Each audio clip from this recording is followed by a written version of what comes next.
Thank you very much, Mr. Chairman. The Affordable Connectivity Program, ACP, is successfully helping more than 21 million families afford an internet connection. Unfortunately, it's this success that's driving the rapidly approaching funding expiration date. Ms. Nichols, does the ACP have a disproportionate impact on rural areas? And does an expiration of funds impact the likelihood of future rural build-outs? Thank you for the question. Yes, rural households are disproportionately, have been systemically challenged by poverty issues, so they are more likely to qualify for ACP and participate in it if they have the broadband infrastructure to do so. All right, thank you. We know that in rural areas, the cost of broadband can vary significantly. Ms. Nichols, can you talk about the disparate impact the ACP benefit can have on consumer bills depending on the market they live in? Yes. Can you repeat the question? Can you talk about the disparate impact the ACP benefit can have on consumer bills depending on the market they live in? Yes, cost of infrastructure in rural areas is very high. So we encourage providers to offer affordability plans in those areas, but the real challenge is that they need to make their money back and need to be a business as a provider. Right. So by offering the ACP program, you lower their cost to infrastructure and allow the buy-in. Fine, thank you. The bipartisan infrastructure law established the BEAD program, which is the single best tool to close the digital divide we've had in years. States are working hard to put this funding to use, and I know members in both red and blue districts are excited about the connectivity it'll bring to their constituents. Concerningly, there have already been calls for states to return BEAD funding. Mr. Spalter, yes or no, do you think all funding appropriated for the BEAD program should be used to increase broadband access?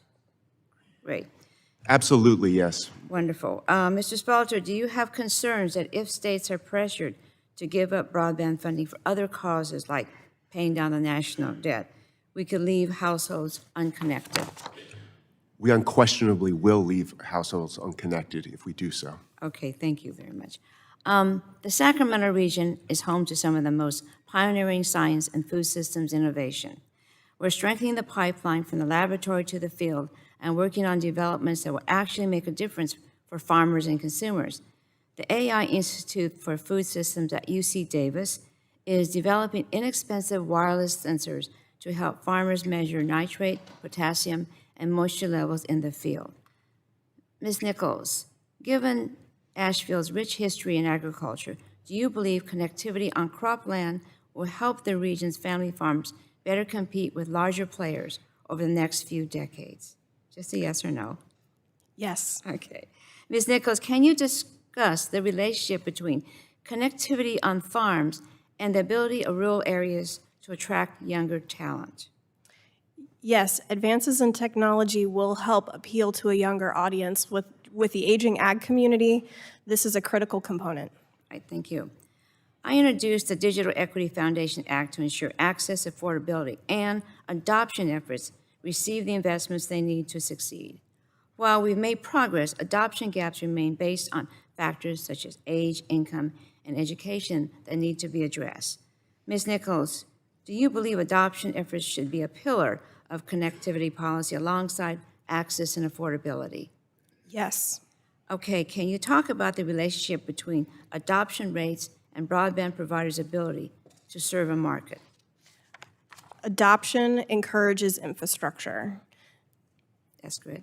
As they work to close the digital divide, it is imperative that the federal government is a partner, not an obstacle, to deploying broadband. Unfortunately, permitting can be extremely burdensome for broadband deployment on public lands. I introduced the Digital Applications Act with Congressman McCormick here to introduce needed transparency and accountability to the federal permitting process. Our bill establishes a one-stop-shop online portal to ensure companies have the information they need to bring connectivity to communities that lack it. Spald, I was going to ask you, but I'm out of time. Perhaps my colleague can follow up later on. Thank you very much, and I yield the balance of my time.